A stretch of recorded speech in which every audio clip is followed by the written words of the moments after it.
Hi everyone, welcome back to my channel ലേണേഴ്സിലെ. എല്ലാവരും സുഖമായിട്ടിരിക്കുന്നു വിശ്വസിക്കുന്നു. എന്നെടുക്കാൻ പോകുന്നത് BEGC 103 ബ്ലോക്ക് 3 യൂണിറ്റ് 1 ആണ്. സരോജിനി നായിഡു എന്ന എഴുത്തുകാരിയും അവരുടെ 3 വർക്കുകളുമാണ് നമ്മൾ ഇന്ന് ഡിസ്കസ് ചെയ്യാൻ വേണ്ടി പോകുന്നത്.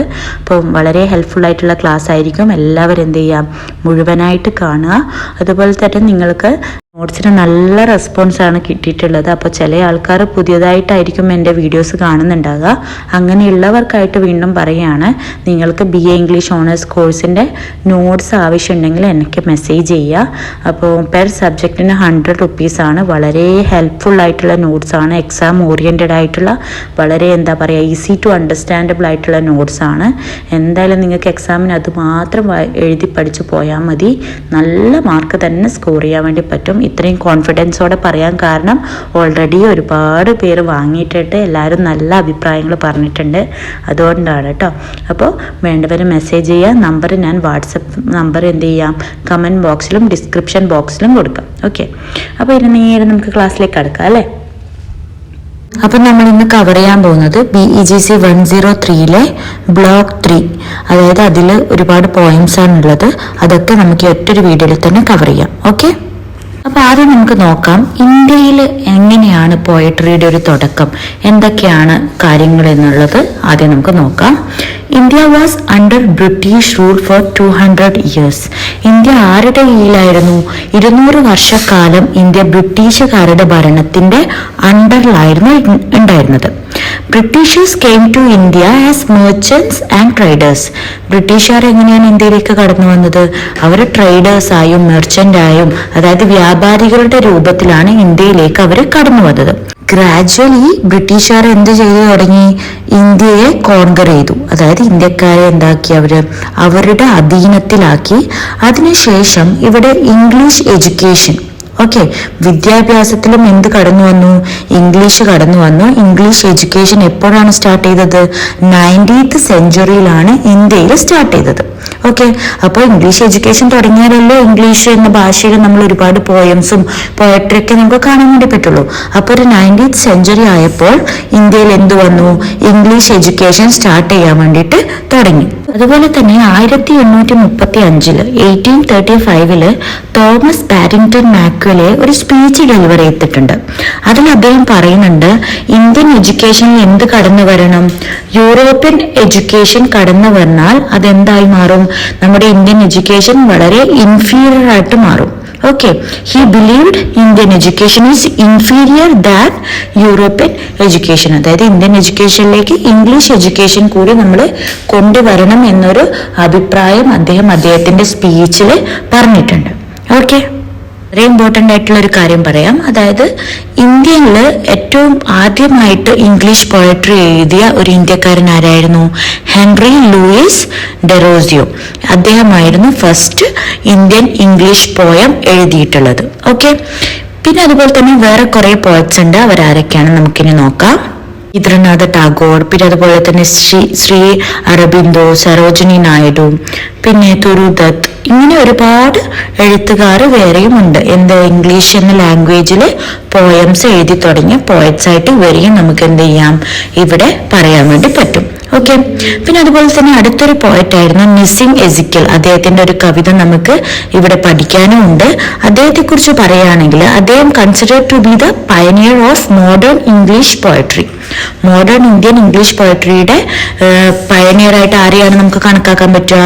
നിസിം എസിക്കലിനെയാണ് കണക്കാക്കാൻ വേണ്ടി പറ്റുക. ഈ ഒരു ബ്ലോക്കിൽ നമുക്ക് 4 പോയറ്റ്സിനെ കുറിച്ച് പഠിക്കാനുണ്ട്. പിന്നെ അതുപോലെ തന്നെ ആ ഒരു പോയറ്റ്സിന്റെ കവിതകൾ 2 വെച്ചൊക്കെ ഓരോ പോയറ്റ്സിനെയും 2 പോയംസ് ഒക്കെ വെച്ച് പഠിക്കാനുണ്ട്. അപ്പം നമുക്കൊന്ന് ഡീറ്റെയിൽ ആയിട്ട് നോക്കാം. അധികം വലിച്ചു നീട്ടിയിട്ടുള്ള ക്ലാസ് അല്ല ഇത്, കാരണം എക്സാം അടുത്ത് വരുന്നത് കൊണ്ട് തന്നെ അതിനനുസരിച്ച് ചുരുക്കിയിട്ടുള്ള ഒരു ക്ലാസ് ആണ്. ഓരോ പാഠഭാഗത്തിന്റെയും ഡീറ്റെയിൽ ആയിട്ടുള്ള ക്ലാസ് വേണമെങ്കിൽ എല്ലാവരും കമന്റ് ചെയ്യുക, ഞാൻ പെട്ടെന്ന് തന്നെ അപ്ലോഡ് ചെയ്യുന്നതായിരിക്കും. ഓക്കെ, അപ്പം നമുക്ക് ഫസ്റ്റത്തെ പോയറ്റ് ആയിട്ട് ആരെയാണ് ഇവിടെ എടുക്കാം? സരോജിനി നായിഡു. അപ്പൊ സരോജിനി നായിഡു എന്താണെന്നും അദ്ദേഹത്തിന്റെ പിന്നെ അവരുടെ വർക്കുകളും കാര്യങ്ങളൊക്കെ നമുക്കിനി നോക്കാം. Sarojini Naidu was an Indian poet. അവർ ആരായിരുന്നു? ഒരു ഇന്ത്യൻ പോയറ്റാണ്. അദ്ദേഹം ഒരു പൊളിറ്റിക്കൽ ആക്ടിവിറ്റീസ് ആയിരുന്നു. അതുപോലെ തന്നെ അവരൊരു ഫെമിനിസ്റ്റ് ആയിരുന്നു. And first Indian woman to be president of the Indian National Congress. Indian National കോൺഗ്രസിന്റെ ആദ്യത്തെ വനിതാ പ്രസിഡന്റ് ആയിരുന്നു ആര്? നമ്മുടെ സരോജിനി നായിഡു. അവർ ജനിച്ചത് 1879 മരണപ്പെട്ടത് 1949. അപ്പോൾ കുറച്ച് കാര്യങ്ങൾ എന്തായാലും പഠിച്ചു വെക്കുക. കാരണം ഏതെങ്കിലും ഒരു പോയം, അവരുടെ പോയം വരുമ്പോൾ, ഏതെങ്കിലും അല്ല, ഇവിടെയുള്ള 2 പോയത്തിൽ ഏതെങ്കിലും ഒന്ന് വരുമ്പോൾ ഫസ്റ്റ് തന്നെ നമുക്ക് പോയറ്റിനെ കുറിച്ച് എഴുതി കഴിഞ്ഞാൽ നല്ലോണം സ്കോർ ചെയ്യാൻ വേണ്ടി പറ്റും. ഓക്കെ, അപ്പൊ എന്തൊക്കെ കാര്യങ്ങൾ പഠിക്കുക? അവരൊരു ഇന്ത്യൻ പോയറ്റ് ആയിരുന്നു, ഒരു പൊളിറ്റിക്കൽ ആക്ടിവിറ്റിസ്റ്റ് ആയിരുന്നു, അതുപോലെ തന്നെ ഒരു ഫെമിനിസ്റ്റ് ആയിരുന്നു, അതുപോലെ തന്നെ ഇന്ത്യൻ നാഷണൽ കോൺഗ്രസിലെ ഫസ്റ്റ് വനിതാ പ്രസിഡന്റും കൂടി ആയിരുന്നു ആര്? ദ സരോജിനി നായിഡു. ഓക്കെ, അതുപോലെ തന്നെ വളരെ പ്രധാനപ്പെട്ട ഒരു കാര്യമാണ്, മഹാത്മാഗാന്ധി സരോജിനി നായിഡുവിന് ഒരു പേര് നൽകിയിട്ടുണ്ട്. എന്താണ് ആ title? The Nightingale of India. Okay, അപ്പൊ അതും കൂടി നമ്മളൊന്ന് ഓർത്ത് വെക്കാം. അതുപോലെ തന്നെ സരോജിനി നായിഡുവിന് ഒരുപാട് ലാംഗ്വേജസ് അറിയാം. അവർ വളരെ ഫ്ലുവൻ്റ് ആയിട്ട് ഒരുപാട് ലാംഗ്വേജസ് സംസാരിക്കും. അതുപോലെ തന്നെ വളരെ ബ്രില്യൻ്റ് ആയിട്ടുള്ള ഒരു സ്റ്റുഡൻ്റ് ആയിരുന്നു. അതുപോലെ തന്നെ വേറൊരു കാര്യം പറയാം, she also contributed in the struggle for independence. ഇൻഡിപെൻഡൻസിന് വേണ്ടിയിട്ട് പിന്നെ ഫൈറ്റ് നടക്കുന്ന ടൈം അവരുടെ കോൺട്രിബ്യൂഷനും ഒരുപാട് ഉണ്ടായിട്ടുണ്ട് എന്ന് നമുക്ക് പറയാൻ വേണ്ടി പറ്റും. പിന്നെ ഷീ എൻകറേജ്ഡ് വുമൺ. അവർ എന്ത് ചെയ്തിട്ടുണ്ട്? സ്ത്രീകളെ ഒരുപാട് എൻകറേജ് ചെയ്തിട്ടുണ്ട്. എങ്ങനെയാണ് എൻകറേജ് ചെയ്തത്? കിച്ചൺ അതായത് അടുക്കളയിൽ നിന്നും പുറത്തേക്ക് വന്നിട്ട് എല്ലാവരും അവരവരുടെ റൈറ്റ്സിന് വേണ്ടി ഫൈറ്റ് ചെയ്യണം, അല്ലെങ്കിൽ ഓരോ സ്ത്രീകളും അവർക്ക് വേണ്ടി ശബ്ദം ഉയർത്തണം എന്നുള്ള ഒരു കാര്യത്തില് സ്ത്രീകളെ എൻകറേജ് ചെയ്യാൻ വേണ്ടിയിട്ട് ആര് ശ്രമിച്ചിട്ടുണ്ട്? സരോജിനി നായിഡു ശ്രമിച്ചിട്ടുണ്ട് എന്ന് നമുക്ക് പറയാൻ വേണ്ടി പറ്റും. പിന്നെ അതുപോലെ തന്നെ സരോജിനി നായിഡു ജയിലിലേക്ക് കടന്നിട്ടുണ്ട്. ഈ ഒരു സ്ട്രഗിളിന്റെ സമയം ഇങ്ങനെ ഉറപ്പാണല്ലോ, ഇങ്ങനെ പ്രൊട്ടസ്റ്റും കാര്യങ്ങളൊക്കെ നടക്കുമ്പോൾ ജയിലിലൊക്കെ കിടക്കേണ്ടി വരും. അങ്ങനെ സരോജിനി നായിഡുവും ജയിലിലൊക്കെ കടന്നിട്ടുണ്ട്. അപ്പോൾ അവർക്ക് അവരുടെ വോയിസ് പുറത്തേക്ക് വരുത്താൻ അല്ലെങ്കിൽ സ്വന്തം റൈറ്റ്സിന് വേണ്ടി സംസാരിക്കാൻ ഒരു ഭയവും ഉണ്ടായിട്ടില്ല എന്ന് നമുക്ക് മനസ്സിലാക്കാം. അപ്പോൾ she is a great warrior എന്നും കൂടി നമുക്ക് പറയാൻ വേണ്ടി പറ്റും അല്ലെ. അപ്പൊ ഇത്രയാണ് സരോജിനി നായിഡുവിനെ കുറിച്ച് പറയാനുള്ളത്. ഇനി അവരുടെ വർക്ക്സ്, ഏതൊക്കെ വർക്ക്സ് ആണ് എന്നൊക്കെ നമുക്കിനി നോക്കാം. 1905 അവരെഴുതിയൊരു വർക്കാണ് ദ ഗോൾഡൻ ത്രെഷോൾഡ്. ഓക്കെ, അതുപോലെ തന്നെ 1912 the bird of time. Okay, പേര് നന്നായിട്ട് ശ്രദ്ധിച്ച് കേൾക്കുക. ഫസ്റ്റത്തെ എന്താണ്? The golden threshold. രണ്ടാമത്തെ ഒരു വർക്ക് 1912 എഴുതിയത് എന്താണ്? The bird of time. 1917 എഴുതിയൊരു വർക്കാണ് ദ ബ്രോക്കൺ വിങ്. ഓക്കെ, 1961 എഴുതിയൊരു വർക്കാണ് the feather of dawn. Sarojini നായിഡുവിന്റെ ഈ വർക്കൊക്കെ നമുക്കൊന്ന് കണക്ട് ചെയ്ത് പഠിച്ചാലോ? ഫസ്റ്റത്തെ വർക്ക് ഏതാ നമ്മൾ പറഞ്ഞത്? The golden. അതായത് നിങ്ങൾ ചിന്തിച്ചോ, സരോജിനി നായിഡു ഒരുപാട് ഗോൾഡൻ വളകളൊക്കെ ഇട്ട് നിൽക്കുന്നതായിട്ട് രൂപം മനസ്സിൽ വെക്കുക. അപ്പൊ ഫസ്റ്റത്തെ ഒരു വാക്ക് നിങ്ങളിലേക്ക് വരും, എന്താണ്? The golden. അവരുടെ വർക്കിൽ ദ ഗോൾഡൻ, അതിന്റെ ബാക്കി എന്താ? ത്രെഷോൾഡ്. അപ്പൊ ഒരു വർക്ക് കിട്ടി, ദ ഗോൾഡൻ ത്രെഷോൾഡ്. അത് പഠിക്കുക. രണ്ടാമത്തെ വർക്കാണ് the bird of time. Okay, the bird of time. Bird, പക്ഷിയെ കുറിച്ച് ഓർമ്മിക്കുക. പക്ഷികളെ കുറിച്ച് ഓർമ്മിച്ചു കഴിഞ്ഞാൽ രണ്ടാമത്തെ work the bird of time എന്ന് ഓർമ്മിക്കുക. മൂന്നാമത്തെ വർക്ക് എന്താണ്? The broken wing. അപ്പൊ നമ്മൾ നേരത്തെ പറഞ്ഞ പക്ഷിയുടെ ചിറക് ബ്രോക്കായി എന്ന് വിചാരിക്കുക. ദ ബ്രോക്കൺ വിങ് മൂന്നാമത്തെ വർക്കും കിട്ടി. നാലാമത്തെ വർക്ക് എന്താണ്? The feather of Don.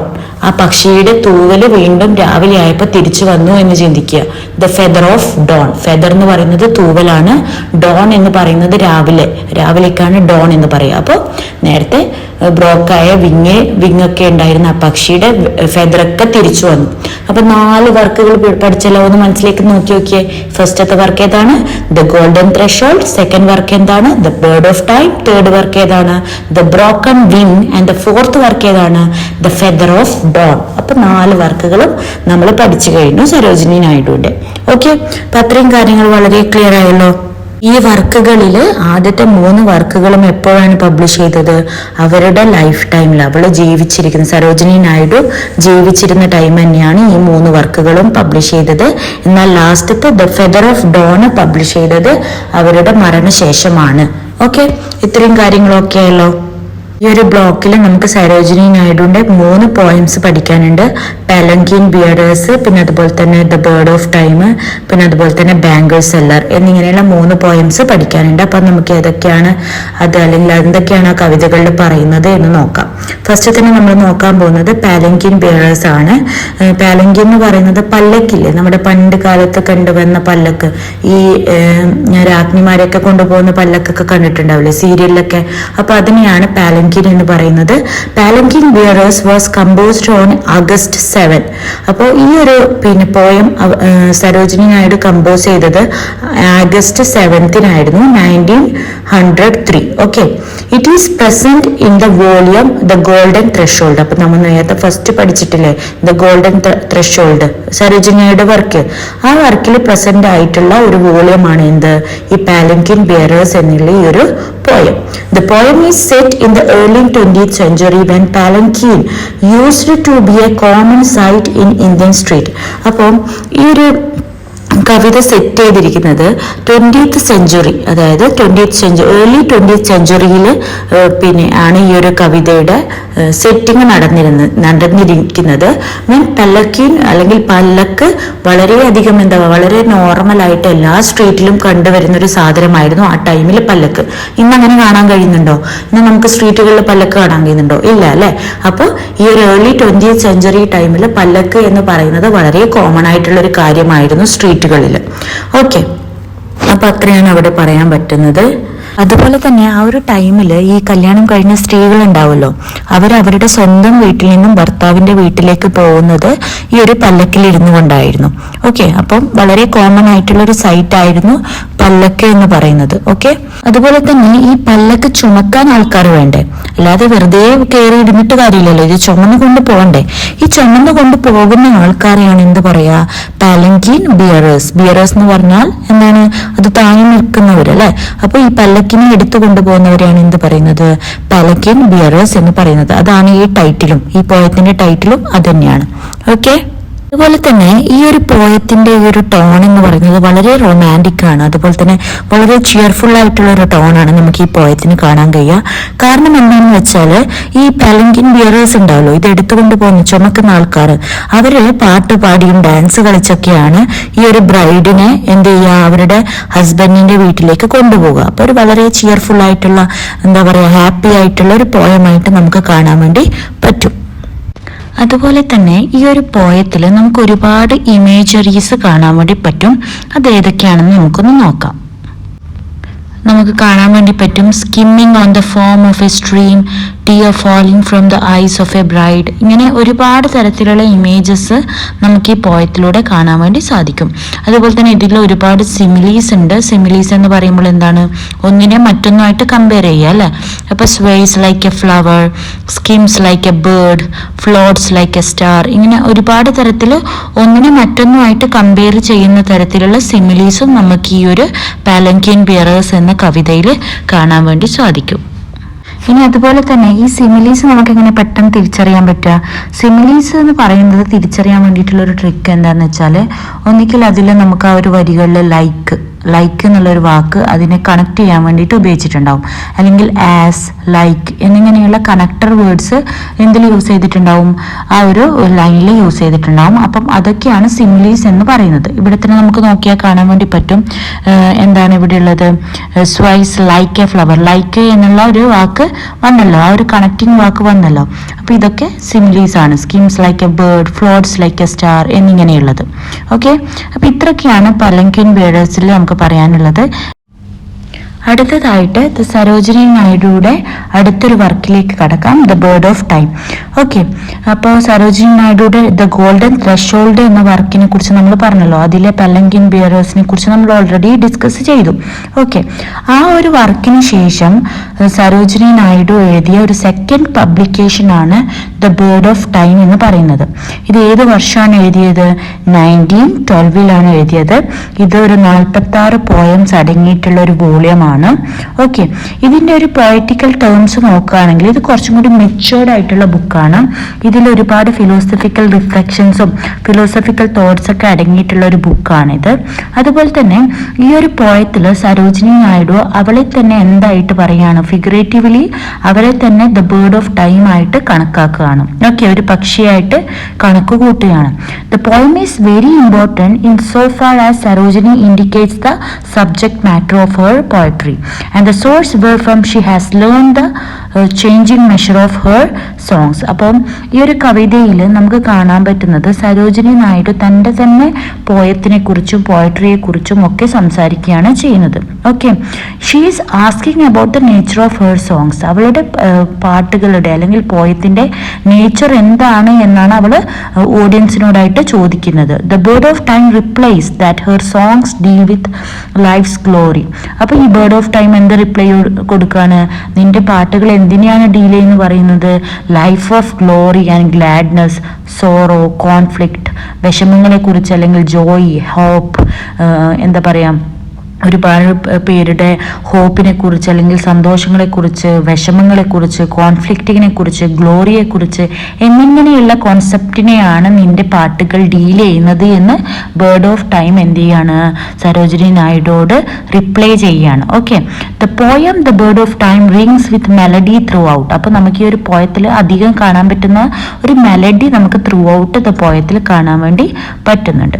Okay, ഈ ഒരു പോയത്തിൽ നമുക്ക് 2 സ്റ്റാൻസാസ് ആണ് കാണാൻ കഴിയുക. ഓരോ സ്റ്റാൻസയിലും 9 ലൈൻ വെച്ചിട്ടുണ്ട്. Okay, 9 lines each 2 stanzas. Okay, in the first stanza, ആദ്യത്തെ സ്റ്റാൻസയിൽ the bird of time has been addressed and asked about the subject matter of songs. അപ്പം ആദ്യത്തെ സ്റ്റാൻസയിൽ സരോജിനി നായിഡു എങ്ങനെയാണ് ഈ കവിത എഴുതിയിരിക്കുന്നത്, അതായത് അവൾ അവളുടെ പാട്ടുകളുടെ സബ്ജക്ട് മാറ്ററിനെ കുറിച്ച് ബേർഡ് ഓഫ് ടൈമിനോട് ചോദിക്കുന്ന ഒരു തരത്തിൽ, ഓക്കെ, ഒരു ക്വസ്റ്റ്യൻ പോലെ, എന്താണ് എൻ്റെ കവിതകളുടെ സബ്ജക്ട് മാറ്റർ എന്താണ് എന്ന് ബേർഡ് ഓഫ് ടൈമിനോട് ചോദിക്കുന്ന തരത്തിലാണ് ഫസ്റ്റ് സ്റ്റാൻസ എഴുതിയിരിക്കുന്നത്. The reply is that the songs are about the varied emotions of human life, joy, souls, troubles, fights, hopes, faith, peace and death. അപ്പം ഇതിൻ്റെ റിപ്ലൈ ആയിട്ട് പറയുകയാണ്, ബേർഡ് ഓഫ് ടൈം പറയുകയാണ്, നിന്റെ പാട്ടുകളൊക്കെ എന്തിനെ കുറിച്ചാണ്, ഹ്യൂമൻ ലൈഫിൻ്റെ ഇമോഷൻസിനെ കുറിച്ചാണ്, സങ്കടങ്ങളെ കുറിച്ചാണ്, ദുഃഖങ്ങളെ കുറിച്ചാണ്, അവർ അനുഭവിക്കുന്ന ട്രബിൾസിനെ കുറിച്ചാണ്, ഫൈറ്റ്സിനെ കുറിച്ചാണ്, ഹോപ്പിനെ കുറിച്ചാണ്, സമാധാനത്തെ കുറിച്ചാണ്, മരണത്തെ കുറിച്ചാണ് എന്നിങ്ങനെ ബേർഡ് ഓഫ് ടൈം റിപ്ലൈ കൊടുക്കുകയാണ്. ഓക്കെ, ഇതൊക്കെയാണ് ഫസ്റ്റ് സ്റ്റാൻസയിൽ നടക്കുന്നത്. സെക്കൻഡ് സ്റ്റാൻസയിൽ എന്താണ് നടക്കുന്നത്, she has been asked to disclose the location. അതായത് നമ്മുടെ സരോജിനി നായിഡു ചോദിക്കുകയാണ്, എവിടെ നിന്നാണ് നീ ഇത് പഠിച്ചത്, ഈ കാര്യങ്ങൾ എവിടെ നിന്നാണ് പഠിച്ചത് എന്ന് ചോദിക്കുകയാണ്. ആ സ്ഥലം എവിടെയാണ്, ആ ലൊക്കേഷൻ എവിടെ നിന്നാണ് നീ ഇതൊക്കെ പഠിച്ചത്, the changing measures of her song എന്ന് ആര് ചോദിക്കുകയാണ്, സരോജിനി നായിഡു ചോദിക്കുകയാണ്. And the reply that comes, അപ്പോൾ റിപ്ലൈ വരികയാണ് ബേർഡ് ഓഫ് ടൈമിൻ്റെ എത്തുന്നത്. എന്താണ് reply, that almost any situation has been able to evoke and inspire the bird of time to sing. It may have been the forest or the waves at the seaside. It could have been the laughter and happiness of a new bride. അതായത് bird of time പറയാണ്, എല്ലാ സന്ദർഭങ്ങളും ഓരോ സന്ദർഭങ്ങളും എന്താക്കുകയാണ്, ഓരോന്ന് പഠിപ്പിക്കുകയാണ് അല്ലെ, മനുഷ്യനെ ഒരുപാട് കാര്യങ്ങൾ പഠിപ്പിക്കുകയാണ്. അതുപോലെ തന്നെയാണ് ഞാൻ ഇതൊക്കെ പഠിച്ചത്, അല്ലെങ്കിൽ നിന്റെ പാട്ടിൻ്റെ സബ്ജക്ട് മാറ്റർ മാറിക്കൊണ്ടിരുന്നത് ഓരോ ചേഞ്ചിങ് ലൊക്കേഷനനുസരിച്ചും നിന്റെ സിറ്റുവേഷൻ അനുസരിച്ചും നിന്റെ സബ്ജക്ട് മാറ്റർ മാറിക്കൊണ്ടിരിക്കുന്നു എന്ന് പറയാണ് ആര്, ദ ബേർഡ് ഓഫ് ടൈം പറയുകയാണ്. അതായത് ചിലപ്പം അത് കാട്ടിൽ നിന്ന് പഠിച്ചതായിരിക്കാം, അല്ലെങ്കിൽ സീ സൈഡിൽ നിന്ന്, ഓക്കെ, ബീച്ച് സൈഡിൽ നിന്ന് പഠിച്ചതായിരിക്കാം, അല്ലെങ്കിൽ ഒരു പുതിയ മണവാട്ടിയുടെ ഒരു ലാഫ്റ്റർ അവളുടെ ഹാപ്പിനെസ്സിൽ നിന്നായിരിക്കാം, അല്ലെങ്കിൽ എന്താ പറയുക പകലിൻ്റെ ഹോപ്പിൽ നിന്നായിരിക്കാം, അല്ലെങ്കിൽ എന്താ പറയുക ഹെയ്റ്റ് വെറുപ്പിൽ നിന്നായിരിക്കാം. അങ്ങനെ ഏത് തരം സിറ്റുവേഷൻസും അല്ലെങ്കിൽ ഏത് തരം ഇമോഷൻസും കേപ്പബിൾ ആണ്. എന്തിന് കേപ്പബിൾ ആണ്, inspiring the songs of the bird of time. അപ്പോൾ തൻ്റെ കവിതകളെ ഇൻസ്പയർ ചെയ്യാൻ ഏത് സിറ്റുവേഷൻസും കേപ്പബിൾ ആണ് എന്നാണ് ഈ ഒരു സെക്കൻഡ് സ്റ്റാൻസയിൽ നമുക്ക് കാണാൻ വേണ്ടി പറ്റുന്നത്. The poetry of Sarojini Naidu emphasizes her bold defiance of fate. Eternal joy can be experienced only by those those who have strength and courage to defeat and deceptive designs of fate. അതായത് സരോജിനി നായിഡു പറയുകയാണ് eternal Joy എപ്പോഴാണ് നമുക്ക് experience ചെയ്യാൻ വേണ്ടി പറ്റുക, എന്തിന് strength ഉള്ളവർക്ക് മാത്രമേ അത് എക്സ്പീരിയൻസ് ചെയ്യാൻ വേണ്ടി പറ്റുള്ളൂ, ഏത് തരത്തിലുള്ള വിധിയെയും ഡിഫീറ്റ് ചെയ്ത് ജീവിതത്തെ മുന്നോട്ട് നല്ല രീതിയിൽ കണ്ട് ജീവിക്കാൻ പറ്റുന്നവർക്ക് മാത്രമേ എന്ത് ചെയ്യാൻ പറ്റുള്ളൂ, ഈ ലോകത്തിൽ എന്ത് എക്സ്പീരിയൻസ് ചെയ്യാൻ പറ്റുള്ളൂ, എറ്റേണൽ ജോയ് എക്സ്പീരിയൻസ് ചെയ്യാൻ വേണ്ടി പറ്റുള്ളൂ. ഇൻ ദിസ് പോയം, ഈ ഒരു പോയത്തില് പോയറ്റ് എന്ത് ചെയ്യാണ്, ആസ്ക് ചെയ്യാണ്, ചോദിക്കുകയാണ് ദ ബേർഡിനോട് about the sources of its profound joy, its delightful music. Okay, എവിടെയാണ് ഇതിന്റെയൊക്കെ സോഴ്സ് എവിടെയാണെന്ന് ചോദിക്കുകയാണ്. അതുപോലെ തന്നെ ആ ഒരു ബേർഡ് ഉത്തരം നൽകുന്നുണ്ട്. എന്താണ്, ജീവിതത്തിലെ ഓരോ സിറ്റുവേഷൻസും ഇതിന്റെ സോഴ്സ് ആണ്, ഈ ഒരു പോയത്തിന്റെ സോഴ്സ് ആണ്, സബ്ജക്ട് മാറ്ററിന്റെ സോഴ്സ് ആണ് എന്ന് പറയുകയാണ് ചെയ്യുന്നത്. ഓക്കെ, അപ്പൊ ഇത്രയാണ് ഈ കവിതയിൽ കാര്യമായിട്ട് നമുക്ക് കാണാൻ വേണ്ടി പറ്റുന്നത്. Sarojini Naidu is a gifted artist who shows in all her poetry a great flair for ornamental and highly sophisticated style. അപ്പോൾ നമുക്ക് പറയാൻ പറ്റും സരോജിനി നായിഡുയുടെ കവിതകളിലൊക്കെ എന്തൊക്കെ കാണാൻ പറ്റും, ഓർണമെന്റൽ, അതായത് ഒരുപാട് എന്താ പറയാ നല്ല നല്ല നല്ല നമ്മൾ പറയില്ല ആഭരണങ്ങൾ ഇട്ടതെന്ന് പറയുന്നത് എന്താണ്, ഒരുപാട് സ്റ്റൈലായിട്ടുള്ള സൊഫിസ്റ്റിക്കേറ്റഡ് സ്റ്റൈലായിട്ടുള്ള നല്ല രീതിയിൽ വർണ്ണിച്ചിട്ടുള്ള പോയംസ് ആണ് സരോജിനി നായിഡുയുടെ. അതുപോലെ തന്നെ ഒരുപാട് ലവ്ലി സിമിലീസും മെറ്റഫേഴ്സും ഇമേജസും സിമ്പിൾസും ഒക്കെ നമുക്ക് ബേർഡ് ഓഫ് ടൈം പോലെയുള്ള സരോജിനി നായിഡുയുടെ ഓരോ വർക്കിലും നമുക്ക് കാണാൻ വേണ്ടി സാധിക്കുമെന്നും കൂടി പറയാൻ വേണ്ടി പറ്റും. ഓക്കെ, അപ്പം അത്രയാണ് ദ ബേർഡ് ഓഫ് ടൈം എന്ന് പറയുന്നത്. നിങ്ങൾക്ക് മനസ്സിലായി എന്ന് വിചാരിക്കുന്നു. ഇനി ആ പോയവും അതുപോലെ തന്നെ ഇന്റർപ്രിട്ടേഷനൊക്കെ ഒന്നും കൂടി വായിച്ചു നോക്കുക, അപ്പം നിങ്ങൾക്ക് കുറച്ചും കൂടി മനസ്സിലാവും. ഓക്കെ, ബേർഡ് ഓഫ് ടൈമിൽ സരോജിനി നായിഡു തന്നെ എന്താ പറയുക, തന്നോട് തന്നെ ഒരുപാട് ക്വസ്റ്റ്യൻ ആസ്ക് ചെയ്യാണ്, ചോദിക്കുകയാണ്. അതിനുശേഷം ഒരു ബേർഡ് ഓഫ് ടൈം, ആ ഒരു ബേർഡിനെ പോലെ തന്നെ ചിത്രീകരിച്ചുകൊണ്ട് അതിനുള്ള ഉത്തരം കൂടി നൽകുകയാണ് ഈ ഒരു പോയത്തിലൂടെ ചെയ്യുന്നത്. ഓക്കെ, അപ്പൊ നമുക്കിനി അടുത്ത പോയത്തിലേക്ക് കടക്കാം. The bangle sellers. ഇതും സരോജിനി നായിഡുയുടെ തന്നെ വർക്കാണ്. അപ്പൊ നമുക്കതെന്താണെന്ന് നോക്കാം. ഈ ബാംഗിൾ സെല്ലേഴ്സ് എന്നുള്ള ഈ ഒരു പോയം 4 സ്റ്റാൻസാസ് ആണ് ഇതിനുള്ളത്. ഓക്കെ, 6 ലൈൻസ് ഈച്ച് സ്റ്റാൻസയിലും ഉണ്ട്. 6 ലൈൻസ് ആണുള്ളത്. 4 സ്റ്റാൻസുകളായിട്ട് തിരിച്ചിരിക്കുന്ന ഒരു പോയമാണിത്. ഇതിലെ റൈമിംഗ് എന്ന് പറയുന്നത് AABBCC. Okay, this poem throws light on Sarojini Naidu's conception of Indian womanhood. അതായത് ഈ ഒരു കവിതയിൽ നമുക്ക് കാണാൻ വേണ്ടി പറ്റുന്നത് സ്ത്രീത്വത്തെയാണ്. അതായത് ഇന്ത്യയിൽ ജീവിച്ച് നിൽക്കുന്ന അല്ലെങ്കിൽ ഇന്ത്യൻ വുമൻഹുഡ്, ഇന്ത്യയിലുള്ള ഒരുപാട് തരത്തിലുള്ള സ്ത്രീകളുണ്ട് അല്ലെ, പല തരത്തിലും ഓരോ സ്ത്രീകളും ഓരോ ലൈഫാണ് എന്ത് ചെയ്യുന്നത്, ലീഡ് ചെയ്യുന്നത്. അപ്പോൾ ഇന്ത്യയിലുള്ള വുമൻഹുഡിനെ ഇന്റർപ്രിറ്റ് ചെയ്തിട്ടുള്ള ഒരു പോയമാണിത്. According to her the life's of woman should be radiant, the lustrous token of which are the delicate bright rainbow tinted bangles. അപ്പോൾ സരോജിനി നായിഡുവിനെ സംബന്ധിച്ച് സ്ത്രീകളുടെ ജീവിതം എങ്ങനെയായിരിക്കണം, വളരെ റേഡിയന്റ് ആയിരിക്കണം. എന്തുപോലെ, റെയിൻബോ കളറിലുള്ള ബാംഗിൾസ് പോലെ ബ്രൈറ്റ് ആയിട്ട് അല്ലെങ്കിൽ റേഡിയന്റ് ആയിട്ട് ഡെലിക്കേറ്റ് ആയിട്ടുള്ള ഒരു ലൈഫായിരിക്കണം ഓരോ സ്ത്രീക്കും ഉണ്ടാകേണ്ടത് എന്നാണ് ആര് പറയുന്നത്, സരോജിനി നായിഡു പറയുന്നത്. ഒരു സ്ത്രീയുടെ ഫസ്റ്റ് ഡ്യൂട്ടി എന്ന് പറയുന്നത് എന്താണ്, ടു ബി ഹാപ്പി. അവൾ സന്തോഷവതിയായിരിക്കണം അല്ലെ. അതായത് അവളുടെ സന്തോഷമാണ് എന്ത് ചെയ്യുക, radiate happiness to those who come into contact with her. അവൾ ആരുടെയൊക്കെ കൂടിയാണോ ജീവിക്കുന്നത് അവർക്കൊക്കെ സന്തോഷം കിട്ടണമെങ്കിൽ ആര് സന്തോഷവതിയായിരിക്കണം, ആ സ്ത്രീ സന്തോഷവതിയായിരിക്കണം. എങ്കിൽ മാത്രമേ അവളെ കൂടെ ജീവിക്കുന്ന ഇപ്പോൾ ഭർത്താവായാലും അച്ഛനായാലും അമ്മയായാലും മക്കളായാലും എല്ലാവരും സന്തോഷവതിയാകുകയുള്ളൂ. അപ്പോൾ ഒരു സ്ത്രീയുടെ ലൈഫ് ഒരു റെയിൻബോ കളർ പോലെയുള്ള ബാംഗിൾസ് പോലെ വളരെ റേഡിയന്റും വളരെ ബ്രൈറ്റും ആയിരിക്കണം എന്നാണ് ആര് പറയുന്നത്, സരോജിനി നായിഡു പറയുന്നത്. To be a happy daughter and wife is the goal to which Indian woman ought to aspire. Okay, ഒരു സ്ത്രീയെ സംബന്ധിച്ച് അവളുടെ ഏറ്റവും വലിയ ഡ്യൂട്ടി എന്ന് പറയുന്നത് സന്തോഷവതിയായിരിക്കണം എന്ന് നമ്മൾ പറഞ്ഞു. ഒരു സ്ത്രീയുടെ റോൾ എന്തൊക്കെയാണ് ഇന്ത്യയിൽ മാത്രമല്ല എവിടെയായാലും ഒരു സ്ത്രീയുടെ റോൾ എന്തൊക്കെയാണ്, ഒരു ഡോട്ടർ അല്ലെങ്കിൽ ഒരു വൈഫ് അല്ലെങ്കിൽ ഒരു മദർ എന്നൊക്കെ റോളുകളാണ് ഒരു സ്ത്രീ ജീവിച്ചു പോകുന്നത്. അപ്പോൾ ഈ റോളുകളൊക്കെ അടിപൊളിയാക്കാൻ എന്ത് ആവണം? ആ സ്ത്രീ വളരെ ഹാപ്പി ആയിട്ട് ജീവിക്കണം. Marriage to an Indian woman means much more than a man since the woman is the most cases economically dependent. അപ്പോൾ ഇന്ത്യയെ സംബന്ധിച്ചിടത്തോളം കല്യാണം എന്നുള്ളൊരു സംഭവം വന്നു കഴിഞ്ഞാൽ അതിൽ ഏറ്റവും കൂടുതൽ ആരാണ് കുറച്ചും കൂടി അതിൽ എന്താ പറയുക ഇൻവെസ്റ്റ് ചെയ്യുന്നത്? മാരേജിൽ കൂടുതൽ ഇൻവെസ്റ്റ് ചെയ്യുന്നത് ആരാണ്? ഒരു വുമൺ തന്നെയാണ് അല്ലേ? അവളുടെ ബോഡി ആയിക്കോട്ടെ, അവളുടെ ടൈം ആയിക്കോട്ടെ, അവളുടെ എഫേർട്ട് ആയിക്കോട്ടെ, എല്ലാം കൂടുതൽ കൊടുക്കുന്നത് ആരാണ്? സ്ത്രീ എന്ന ഒരു ജെൻഡറാണ്. Marriage to an Indian woman means much more than to a man. അപ്പോൾ ഒരു ആണിനേക്കാൾ കൂടുതൽ ഒരു പെണ്ണാണ് കല്യാണം എന്നത് എന്ത് ചെയ്യുന്നത്, ആഗ്രഹിക്കുന്നതും. ഓക്കെ, അപ്പോൾ അത്രയും മനസ്സിലായല്ലോ. നമുക്ക് അടുത്ത വരികളിലേക്ക് കടക്കാം. അടുത്തത് എന്താണ്? അതിൽ ഓൾറെഡി പറയുന്നുണ്ട്, സ്ത്രീകളാണല്ലോ എക്കണോമിക്കലി ഡിപ്പെൻഡന്റ് അല്ലേ? സ്ത്രീകൾക്ക് ആരാണ് ചെലവിന് കൊടുക്കുന്നത്?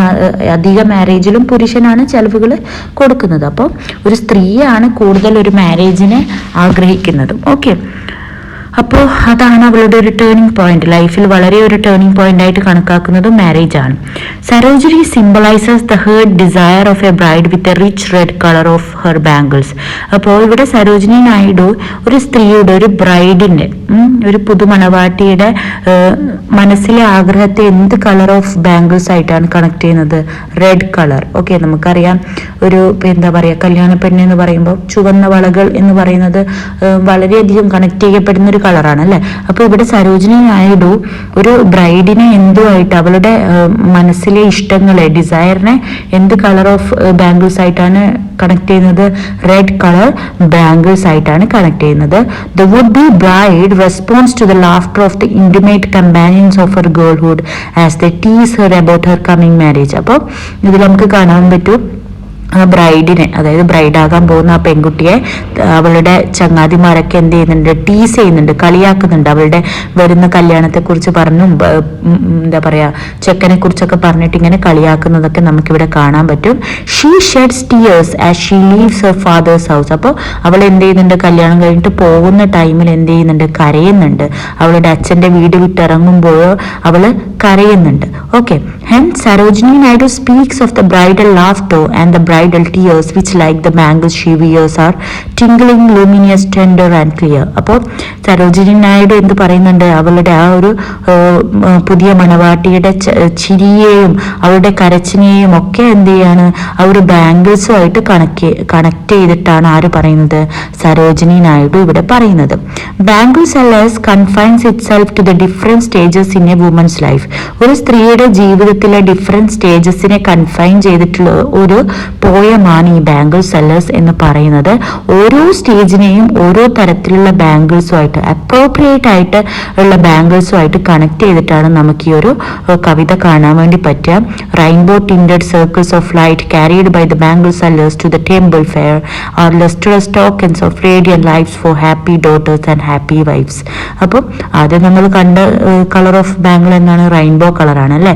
പിന്നെ നമ്മൾ റെഡ് കളർ കണ്ടു, പിന്നെ അതുപോലെ തന്നെ ടെൻഡർ ആൻഡ് ക്ലിയർ ബാംഗിൾസ്, അങ്ങനെ ഒരുപാട് തരത്തിലുള്ള കളേഴ്സിനെ അതിനെ അപ്രോപ്രിയേറ്റ് ആയിട്ടുള്ള ഓരോ ഈച്ച് സ്റ്റേജസും, വുമൻസ് ലൈഫിലെ ഓരോ ഈച്ച് സ്റ്റേജസിനെ കണക്ട് ചെയ്തുകൊണ്ടാണ് സരോജിനി നായിഡു ഇവിടെ കൊടുത്തിരിക്കുന്നത്. Okay, Sarojini Naidu's mingles description with reflection in Bangle Sellers. It is beautifully executed and shows her descriptive skill with sustained thought. അപ്പോൾ ഈ ഒരു കവിതയിലൂടെ നമുക്ക് സരോജിനി നായിഡുടെ ഒരു എന്താ പറയുക, ഒരു ബ്യൂട്ടിഫുൾ ആയിട്ടുള്ള എന്താ ഒരു റിഫ്ലക്ഷൻ, അല്ലെങ്കിൽ അവരുടെ ഒരു എഴുത്തിൻ്റെ ആ ഒരു ബ്യൂട്ടി നമുക്ക് കാണാൻ വേണ്ടി പറ്റും. അവരുടെ ഒരു ഡിസ്ക്രിപ്റ്റീവ് സ്കില്ല്, വിവരിക്കാനുള്ള കഴിവിനെ നമുക്ക് വളരെ നല്ല രീതിയിൽ ഈ ഒരു കവിതയിൽ കാണാൻ വേണ്ടി പറ്റുന്നുണ്ട് എന്ന് നമുക്കിവിടെ പറയാം. ഓക്കെ, പലതരത്തിലുള്ള കളേഴ്സ് ഉണ്ട്. അപ്പോൾ നിങ്ങൾ ഒന്നും കൂടി വായിച്ചു നോക്കുക. Summer purple, gold flecked grey എന്നൊക്കെ പറഞ്ഞിട്ട് പറയുന്നുണ്ട്. അതായത് സ്ത്രീകളുടെ എന്താ പറയുക, മധ്യവയസ്കയിൽ ഉള്ള സ്ത്രീയെ എന്തുമായിട്ടാണ് കളക്ട് ചെയ്തിട്ടുള്ളത്? Gold flecked grey. Grey colour എന്ന് പറയുമ്പോൾ മുടിയൊക്കെ നിരക്കില്ലേ, അപ്പോൾ ആ ഒരു കളർ ഓഫ് ബാംഗിൾസുമായിട്ട് കണക്ട് ചെയ്തിട്ടുണ്ട്. പിന്നെ അതുപോലെ തന്നെ വേറൊരു എന്താ കളർ ഇവിടെ ഉള്ളത്? നിങ്ങൾക്ക് തന്നെ നോക്കിയാൽ മനസ്സിലാവും, ഒരുപാട് കളേഴ്സ് അതിൽ കൊടുത്തിട്ടുണ്ട്. കവിത ഒന്നും കൂടി വായിച്ചു നോക്കുക. ഓക്കെ, അപ്പൊ ഇത്രയൊക്കെയാണ് സരോജിനി നായിഡുയുടെ കവിതകളിൽ നമുക്ക് കാണാൻ വേണ്ടി സാധിക്കുന്നത്. അപ്പോൾ ഈ 3 കവിതകളെ കുറിച്ച് നമ്മൾ സംസാരിച്ചു. ഏതൊക്കെയാണ്? ഫസ്റ്റത്തത് the palanquin bearers, the bird of time, അതുപോലെ തന്നെ ദ ബാംബു സെല്ലേഴ്സ്, 3 കവിതകളെ കുറിച്ചും പറഞ്ഞിട്ടുണ്ട്. ഇനി അടുത്തത് നമുക്ക് നിസിം എസിക്കലിൻ്റെ കവിതകളാണ് നോക്കാനുള്ളത്. അത് നമുക്ക് അടുത്ത വീഡിയോയിൽ പെട്ടെന്ന് തന്നെ ചെയ്യാം. അതിന് മുമ്പായിട്ട് സബ്സ്ക്രൈബ് ചെയ്യാത്തവർ പ്ലീസ് സബ്സ്ക്രൈബ് ചെയ്യുക. വളരെ കുറവാണ് സബ്സ്ക്രൈബേഴ്സൊക്കെ. അപ്പോൾ പ്ലീസ് സപ്പോർട്ട് ചെയ്യുക. എങ്കിൽ മാത്രമേ എനിക്ക് പെട്ടെന്ന് വീഡിയോസുകൾ ഇടാൻ പറ്റുള്ളൂ. സെക്കൻഡ് ഇയേഴ്സിൻ്റെ വീഡിയോസും ഒക്കെ ചെയ്യണമെന്ന് ആഗ്രഹമുണ്ട്. അപ്പോൾ നിങ്ങളുടെ സപ്പോർട്ട് ഉണ്ടെങ്കിൽ മാത്രമേ അതൊക്കെ ചെയ്യാൻ പറ്റുള്ളൂ. ഓക്കെ, അപ്പോൾ എല്ലാവരും സപ്പോർട്ട് ചെയ്യുക, ലൈക്ക് ചെയ്യുക, ഷെയർ ചെയ്യുക, നിങ്ങളുടെ ഇഗ്നോ ഗ്രൂപ്പുകളിലൊക്കെ സെൻഡ് ചെയ്യുക. ഓക്കെ, നോട്ട്സ് വേണ്ടവർ മറക്കാതെ മെസ്സേജ് അയയ്ക്കുക. Okay, thank you for watching. By.